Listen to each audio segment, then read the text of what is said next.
Hi, I'm your host Vasco Duarte. Welcome to the Scrum Master Toolbox podcast, where we share tips and tricks from Scrum Masters around the world. Every day, we bring you inspiring answers to important questions that all Scrum Masters face day after day. Hello everybody, welcome to one more week of the Scrum Master Toolbox podcast. This week joining us from the Netherlands is Jesse Houwing. Hi Jesse, welcome to the show. Hello. So Jesse is a father of two and husband of one, professional Scrum Trainer with Scrum.org, and steward of the Scaled Scrum curriculum there. Gadgeteer and techy at heart. He lives in the middle of the Netherlands. So Jesse, that was a short intro. Tell us a little bit more about yourself and how did you end up becoming a Scrum Master? All right. So I'm a techie. So I work still with tools and with techniques, and I work with people. And for me, that's kind of always been important because in the teams that I usually kind of work with, those are tech teams. So many of the problems that they encounter are not just of a personal or there's often technology involved, and technology has been evolving so fast lately. It's kind of been scary. It's been a while. I enrolled into Scrum kind of more as into Agile when I didn't understand what it was yet. We were in a very big project. It was under immense pressure. It had something to do with new versions of Windows coming out, but not just before Christmas. So we had to build a website where people could receive vouchers and then kind of trade that voucher for an update CD to be sent later after you had bought a laptop, so that people would actually be buying stuff for the Christmas holidays. And that project just went from a potential 30,000 customers in most European countries to all of the countries all around the world, servicing. That also meant every language all around the world and every currency all around the world and every payment provider integration that we could possibly kind of get connected to all around the world. So kind of as the scale and the scope of that project grew, we had to constantly adapt with that. And that's kind of the first project that I did that turned kind of the waterfall thingy that we were supposed to do into full-blown Agile, because what we started out to do just completely changed, and it kept on changing. It was a very, very fun thing to do. We learned an awful lot. I had no idea back then what Scrum was. I had no idea what extreme programming was. We were kind of making it up as we went along. And we kind of put into place a whole bunch of technical practices. The customer, for them, it was an important enough project that they brought even senior executives to be kind of on site with us, very short lines to get questions answered and to get problems resolved. And kind of to me, that stuck. It was like this. Basically, this is how no project should ever go. And at the same time, this is how any project should always go. So it would have been nice kind of without all the stress that we had in the beginning, trying to figure out how to make this all work.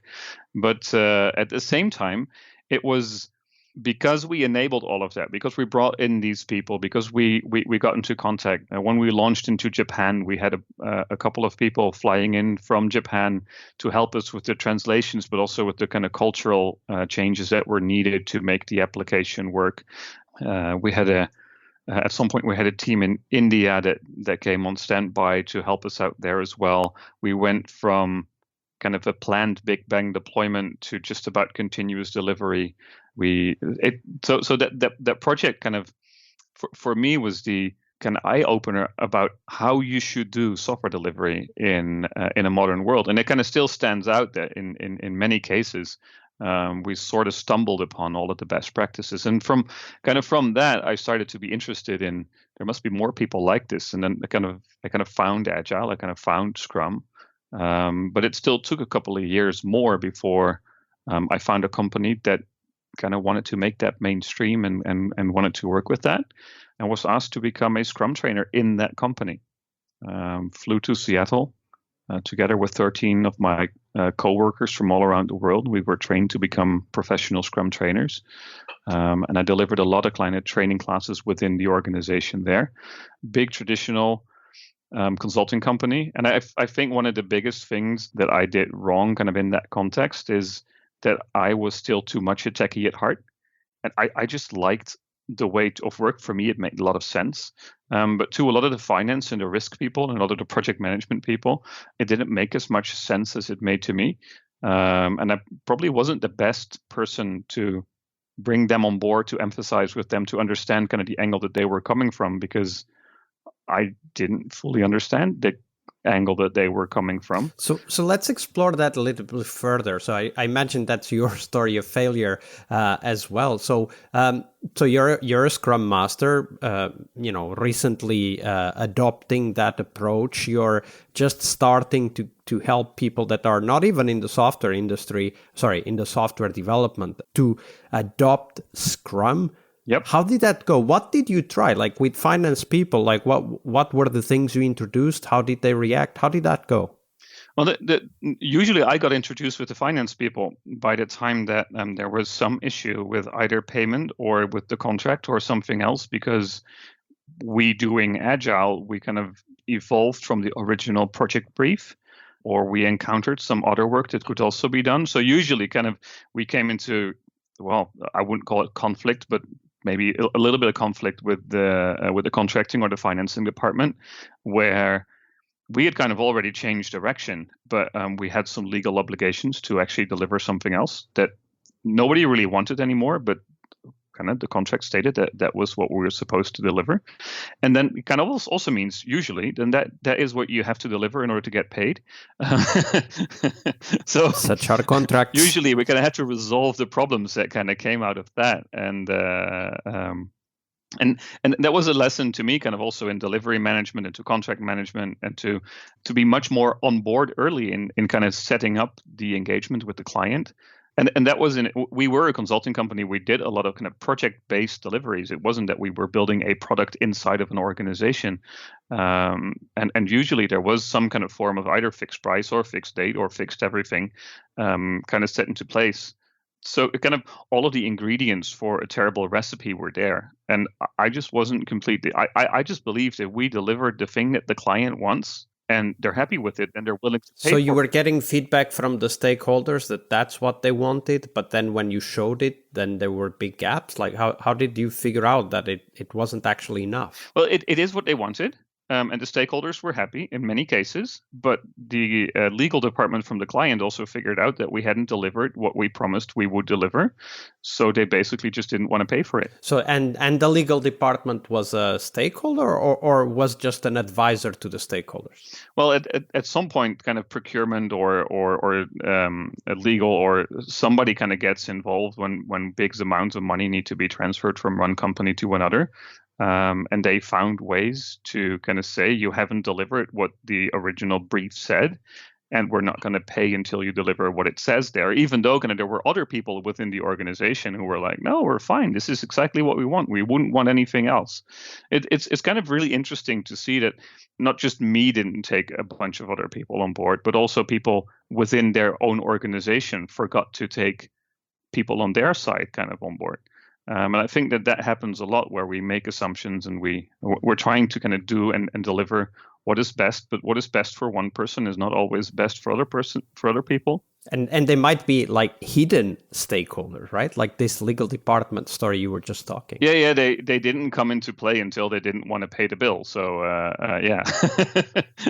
So if you look back now as a of course a lot more experience under your belt, like what would you do differently in order to avoid this kind of mishaps? So I try not to venture in these types of contracts anymore. That's kind of step one.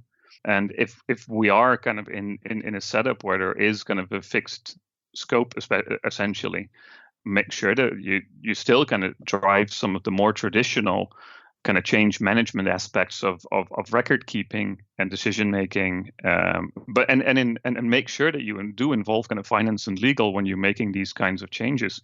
Have people review whether or not a change of contract or a change of project brief is required. And I prefer kind of to not have all of that kind of the people over processes and collaboration over contracts and all. But when there are contracts, kind of you have to keep them in mind. Kind of not everybody is taking the kind of full-on agile view, and that is what they're being paid for. It's Absolutely. just not just paid for, but that's the work that they want to do too, right? Otherwise, they wouldn't be there. And for them, it's not just about doing something because it's in their job description, but because that's probably what the CEO expects them to do. Yeah. And it's very funny because later I actually got a whole group of these people from finance and from legal in Scrum class.